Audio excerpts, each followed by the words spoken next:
First, I'll chant a few prayers to our teachers to give inspiration and clarity in the talk. Om Jnana-timirandasya Gananjana Shalakaya Chakshuranmilitam Yena Tasmai Shri Gurave Namaha Shri Chaitanya Manobishtam Stapitam Yena Bhutale Swayam Rupa Kadamayam Dadati Svapadantikam Panchakalpa Tarubhyascha Kripa Sindhubhye Cha Patitanam Pavanebhyo Vaishnavebhyo Namo Namaha Jai Shri Krishna Chaitanya Prabhu Nityananda Shri Advaita Gadadhar Shri Vasari Gaura Bhaktivinoda Hare Krishna Krishna Krishna Hare Hare Hare Rama Rama Rama Hare Hare. First beg the blessings of the assembled Vaishnavas and Vaishnavis that I may be able to speak properly. And today we're going to dive into Bhagavad Gita. Since we have some yoga students here, and Bhagavad Gita is the great conversation of yoga and love. So I'll read a verse from Bhagavad Gita, chapter 2, and its text, or verse 16. We can all chant a very powerful mantra together. Most of you know it. Om Namo Bhagavate Vasudevaya. Om Namo Bhagavate Vasudevaya. Om Namo Bhagavate Vasudevaya. Om Namo Bhagavate Vasudevaya. Om Namo Bhagavate Vasudevaya. Om Namo Bhagavate Vasudevaya. So Krishna says in Bhagavad Gita, Nasato vidite bhavo, na bhavo vidite sataha, ubayar api drishtantas tvanayos tatvidarshabihi. Krishna states that those who are seers of the truth have concluded of the non-existent, the material body, there is no endurance, and of the eternal, the soul, there is no change. This they have concluded by studying the nature of both. Purport by His Divine Grace, A.C. Bhaktivedanta Swami Srila Prabhupada Ki Jai. There is no endurance of the changing body. That the body is changing every moment by the actions and reactions of the different cells is admitted by modern medical science, and thus growth and old age are taking place in the body. But the spirit soul exists permanently, remaining the same despite all changes of the body and the mind. That is the difference between matter and spirit. By nature, the body is ever changing, and the soul is eternal.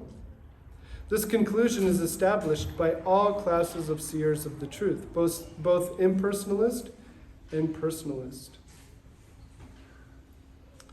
This is the beginning of the instruction by the Lord to the living entities who are bewildered by the influence of ignorance. Removal of ignorance involves the reestablishment of the eternal relationship between the worshipper and the worshipable, and the consequent understanding of the difference between the part and parcel living entities and the Supreme Personality of Godhead. One can understand the nature of the Supreme by thorough study of oneself. I'll repeat that one more time in case you missed it. One can understand the nature of the Supreme by thorough study of oneself. The difference between oneself and the Supreme being understood as the relationship between the part and the whole. In the Vedanta Sutras, as well as in the Srimad Bhagavatam, the Supreme has been accepted as the origin of all emanations. Such emanations are experienced by superior and inferior natural sequences. The living entities belong to the superior nature as it will be revealed in the 7th chapter. Srila Prabhupada ki jai. So in the Bhagavad Gita, some of you might know Bhagavad Gita very well, others not so much. But it's a discussion between Arjuna and Krishna. Arjuna is in a state of bewilderment. So to put some context, there's a great war that's about to happen. And Arjuna, he's a representative of the living entity. He doesn't want to fight. Why doesn't he want to fight? Because he has to go up against his loved ones. On the battlefield, he sees his teacher, his uncles, his cousins. And this fratricidal war was created because of somebody named Duryodhana, who was quite evil-minded. It's the battle between good and evil. But Arjuna, he's thinking to himself, I don't want to fight. Should I run away? He starts thinking about all the implications of war, right? We can think about what war is doing today. Displacing families, killing living entities, creating disaster zones. Right? We've seen the repercussions of war. And so Arjuna, he's thinking about all the repercussions of war. And then he starts thinking, what should I do? And this is all of us, right? In this world, we're all thinking sometimes, who are we? What is my purpose? What is the world that I'm living in? And we're placed in bewilderment.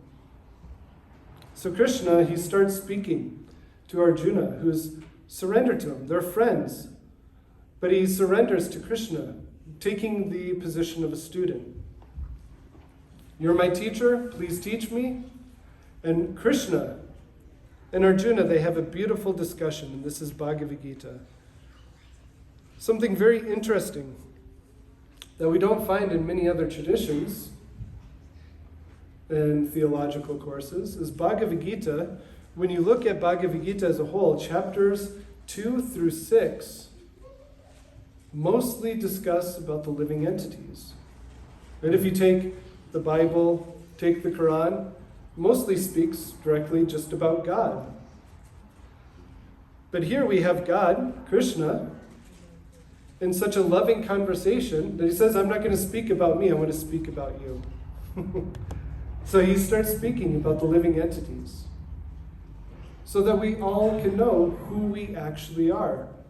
So in today's verse, it talks about how we're not the material body, but we're eternal spirit soul. It's the very basic understanding of spiritual life. That we see that this material body changes, right? Some of us are still young and think, oh, my body's not changed that much. Others, we look in the mirror and we're like, oh my gosh, how do I have this body of hair in all kinds of places that I didn't before? Our body is changing. But the soul, it never changes. It's eternal. The soul actually never comes in contact with this material world. So Krishna starts speaking about we're not the body, your spirit soul, so you should be beyond dualities.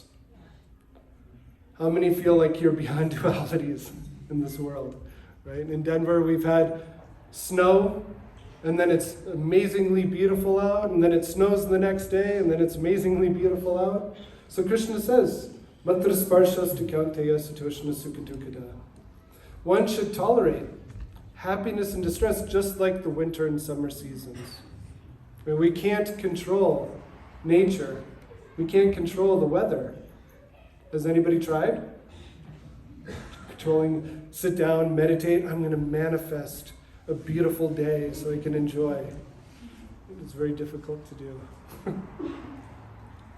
So he says one should tolerate happiness and distress, the dualities of this world. And he says those who are equipoised, this is actually yoga.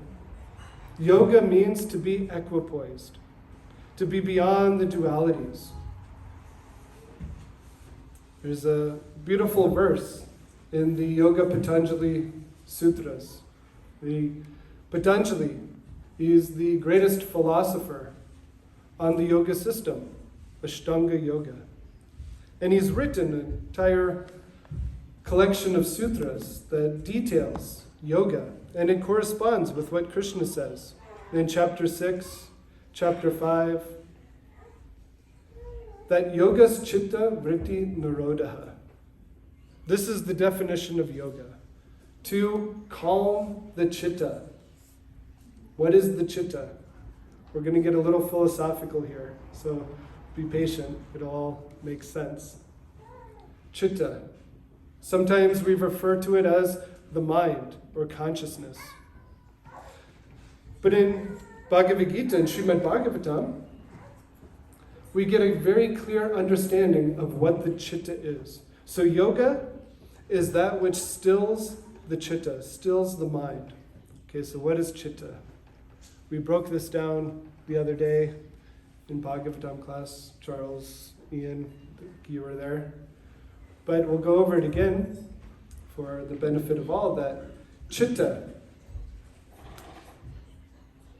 First, in the manifestation, there's something called pradhan.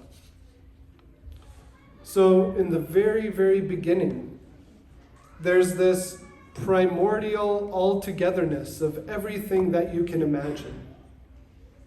Everything that you can possibly imagine within this world is all together in an amalgamated kind of primordial togetherness.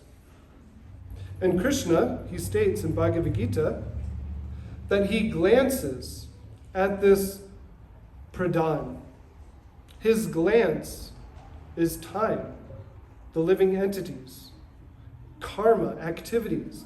He infuses within this pradhan the living entities in time. It starts the material modes of nature, and then creation takes place. So in the very beginning of this creation, there's consciousness. Consciousness at the very beginning is pure, clear. Actually, you get a reflection of Krishna when the consciousness is pure. So at the very beginning, there's this consciousness that's very pure. But then what happens? The false ego manifests. We all know what the false ego is. Identification of I am this, and anything that's connected with this is mine. Ahankara. For those who have studied Sanskrit, ahankara literally means aham, I, kara, doer. I'm the one who makes things happen. This is false ego. So from false ego, we get the mind. Now, we're not talking about the brain, but we're talking about the mind, the subtle body. So we have this gross material body, and consciousness manifests. Consciousness is such a tricky thing, right? So consciousness in the beginning is pure, but due to false ego, it becomes contaminated. Consciousness is so tricky that philosophers and scientists today, they say either everything has consciousness or there is no such thing as consciousness. That's like two extremes of it. But the mind accepts and rejects. It's a part of the subtle body that accepts that which makes me feel good and rejects that which makes me feel bad. So imagine you're in an ice cream shop and you're looking at mint chocolate chip ice cream and you think, no, that's gross, right? Everybody with me on that, or no? Somebody likes mint chocolate. But you go to the ice cream shop and the mind, it's accepting and rejecting. In the material world we see, we're accepting and rejecting. Then you have the intelligence, buddhi. Buddhi helps when you see an object, it ascertains what that object is. It gives apprehension, memory. Even sleep is a part of intelligence. Then from buddhi becomes the indriya, the senses, and so on in this material world, tanmatras, elements. So to understand this, in today's purport, Srila Prabhupada said, by understanding who we are, right? By understanding oneself, one can attain the supreme. So if we go through Sankhya philosophy, which is what we're doing, Sankhya literally means to count. So we go through the different elements, go through the subtle body. The material body is made of earth, air, fire, water. There's ether in the body. And we understand consciousness, chitta, that it's made up of mind, intelligence, false ego. We get an understanding of who we are. The soul is transcendental to all of that.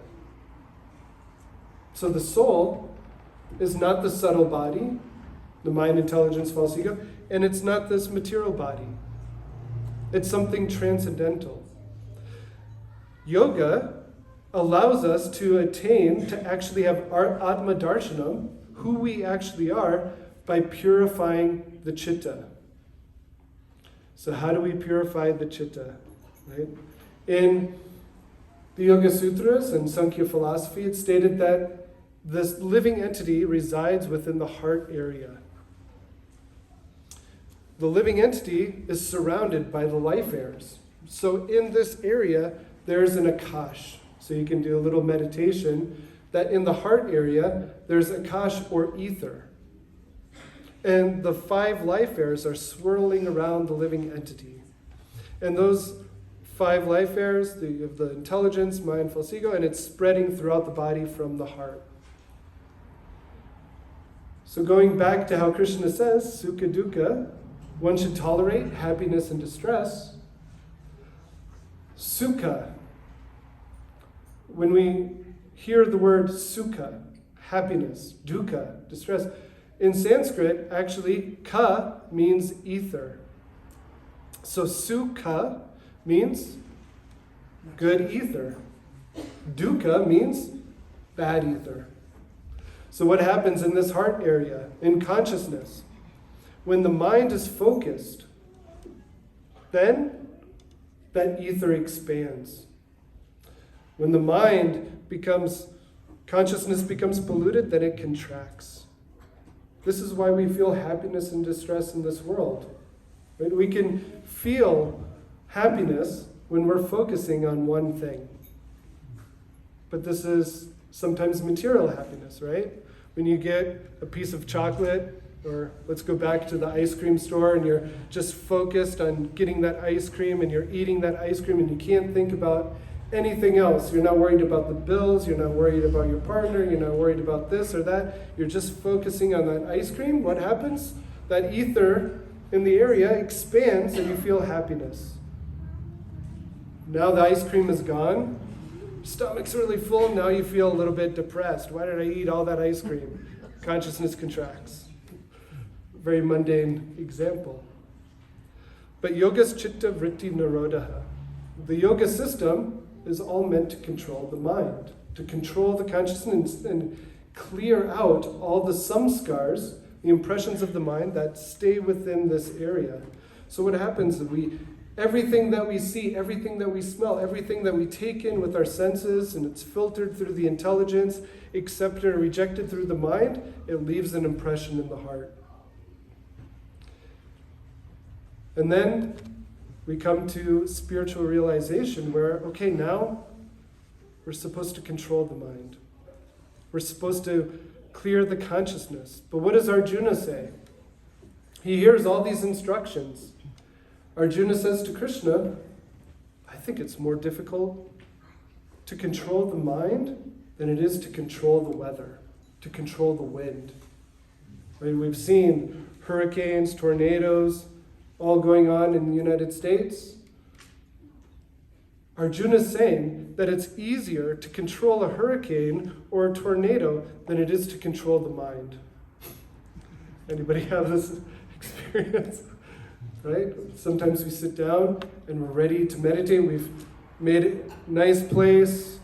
We're ready to sit down, chant some japa, do some meditation, the mind just runs wild.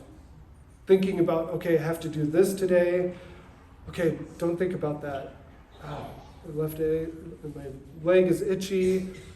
Oh, it's a little cold in here. The mind just keeps going and going and going. So Krishna states something very powerful to Arjuna. He says, yes, it is difficult to control the mind. We're all in it together. It's difficult. But by practice and detachment,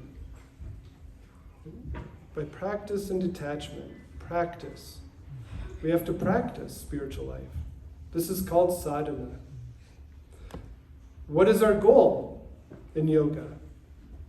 Right? We might have different goals. All of us in this room, we have different material goals. I'm sure some of us have very different spiritual goals. But the practice to achieve that goal, sadhya, the goal, is called sadhana. So practice and detachment. Krishna says, Bhogaishvarya prasaktanam taya parita chetasam. Just like we're supposed to tolerate happiness and distress, we have to tolerate the bhoga and aishvarya of this world. We're constantly attracted by enjoyment and aishvarya, opulences. Krishna, in Bhagavad Gita, whenever he speaks, it says, Bhagavan Uvacha. Who's Krishna? He's the one who has all the opulences in full. So strength, beauty, knowledge, fame, renunciation, wealth. We see in this world, somebody is very beautiful, right? They're known for being beautiful. They might not have any other opulences. They might just be beautiful. And they're celebrated in society. Somebody might have so much wealth, and they're celebrated in society, but they might not be renounced. Somebody might be famous, but they might not be beautiful. Living entities in this world, they have different opulences. But Krishna, the Supreme Personality of Godhead, has wealth in full, strength in full, beauty in full, renunciation in full, fame in full. He's complete. Living entities have turned away from he who is full with all the opulences and complete and is focusing on the opulences of this material world, which is temporary. Nasato vidite bhavo. Today's verse talks about this material world. It's a temporary place. It even says it's full of suffering. So we have to transcend through yoga. Krishna states, be a yogi.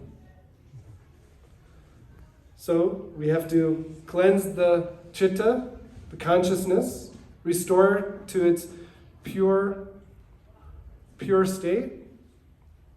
Sometimes it's very difficult to sit in meditation, but we have a very great process. Lord Chaitanya Mahaprabhu says, Chaito Darpana Marjanam. So going back to the word chitta, Lord Chaitanya says, Chaito Darpana Marjanam. This chitta that we talked about, it's like a darpana, mirror. Now it's dirty. It's filled with samskars, the false ego, the mind is out of control. But Cheto Darpana Marjanam, you can easily clean this mirror. By cleaning this mirror, you're going to see yourself. And what is that process by which we can cleanse the chitta? Hare Krishna, Krishna Krishna, Hare Hare Rama, Rama Rama, Hare Hare. This is known as the Maha Mantra. Mantra means mana, that which trayate. It frees the mind. Mana, the mind, trayate. Frees the mind. Cleanses the chitta. Cheto Darpana Marjanam. Bhava Mahadavagni Nirvapanam. Extinguishes the blazing fire of material existence.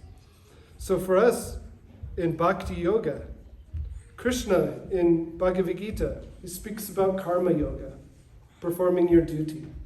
He speaks about dhyana yoga, meditation, mystical process, where you have to control the mind, sit in proper posture, You have to not eat too much, not eat too little, not sleep too much, not sleep too little. You have to be very careful of how you live your life. And he talks about so many different types of yogas. At the end of Bhagavad Gita, Krishna says, Sarva Dharman Prityaja Mamekam Sharanam Vraja. Give up all types of dharma. Give up all these previous types of yogas that I've talked about and just perform that yoga, which is going to be very easy to control the mind by surrendering unto me. Patanjali Yoga Sutras, go back. Chapter 1, verse 23, I believe it is. Ishvara Pranadana. Patanjali Yoga Sutra, after he states, Yoga Chitta Vritti Nirodha, goes through the system of samadhi, goes through the entire system of yoga. He says, actually, all you need to do is surrender to Ishvara. And you'll get the same result as trying to control the mind, sitting in posture, so many things. So Patanjali Yoga Sutra even states the same thing that Krishna says. But what are we going to focus our mind on? Krishna states, Manmana Bhavamad Bhakto. Just give your thoughts to me. I'll help you. So there's a very beautiful story. And Prabhupada states in Bhagavad Gita that there was a little sparrow. And the sparrow had a nest. And in the nest was eggs. She was protecting her children who were going to be born. But what happened? The ocean came and swallowed up the nest, took the eggs. The sparrow was devastated. She started trying to drink up the ocean. Anybody seen a sparrow? How big is a sparrow? Small, right? Can you imagine a sparrow trying to drink up the ocean? But she was determined to drink up the ocean. Garuda, king of the birds, saw this little sparrow trying to drink up the ocean and became compassionate. And he came and he said to the ocean, I'm going to drink up the ocean. The ocean became afraid and gave back the eggs in the nest. This is bhakti yoga. Yoga means to unite with the divine, cleanse the chitta. We can't do it by ourselves. So Krishna says, Sarva Dharman Prityaja. If you just surrender to me, I'll give you all the help. I'm going to meet you, and we're going to do this together. Otherwise, we see how great yogis, they try to control the mind, performing severe austerities. And because they're doing it on their own, then they can have some lapses. They can have some fall downs. This is stated over and over in Srimad Bhagavatam. Bhakti, yoga, there's no loss or diminution. In the other processes, if you try to do it without Krishna, you're on your own. But in bhakti, Krishna specifically says, Vaham, I will personally carry you. This is the greatness of bhakti yoga. And Lord Chaitanya Mahaprabhu, Krishna himself, he's given us such an easy process. We don't have to try to meditate on nothing. Or, I'll admit something. When I was younger, I wanted to perform zazen. Anybody know what zazen is? Staring at a wall. You just stare at a wall, and you don't do anything else. You just try to free your mind by just staring at a wall. And it's very difficult. When you're young and you just stare at a wall for a long time, you start imagining different things happening, but it's all in your head. And it's very difficult. I had some interesting experiences trying to perform that. But Lord Chaitanya Mahaprabhu, Krishna himself, has seen the age of Kali and is so merciful that just by chanting the holy names, Hare Krishna, Krishna Krishna, Hare Hare, Hare Rama, Rama Rama, Hare Hare. It's very beautiful. Everybody was dancing, chanting, and dancing, and that's yoga. We don't have to create anything, but we just have to chant. And soon we'll take prasadam, which further cleanses the chitta. Right? Krishna states in Bhagavad Gita, Yagyashasha Yusanta Santo Muchante Sarvakilbashai Bunjante Tate Vagam Papo Atmakarana. Thank you. Got tongue-tied there. He says that those who take food which is first offered to him cleanse the chitta. Right? Actually states that it gets rid of sins. But what is sinful activity? What is sin and what is good? Actually, pious activities, impious activities, they still cloud the chitta, and by just taking prasadam, eating food which is first offered to Krishna, one becomes purified. So such a beautiful process we have. Ananda Kevalam, process of just happiness and purity that expands the consciousness and doesn't contract the consciousness at all. So thank you for your kind attention. We'll hear from Dhruva Prabhu now, Padma Singadev. Srila Prabhupada ki jai.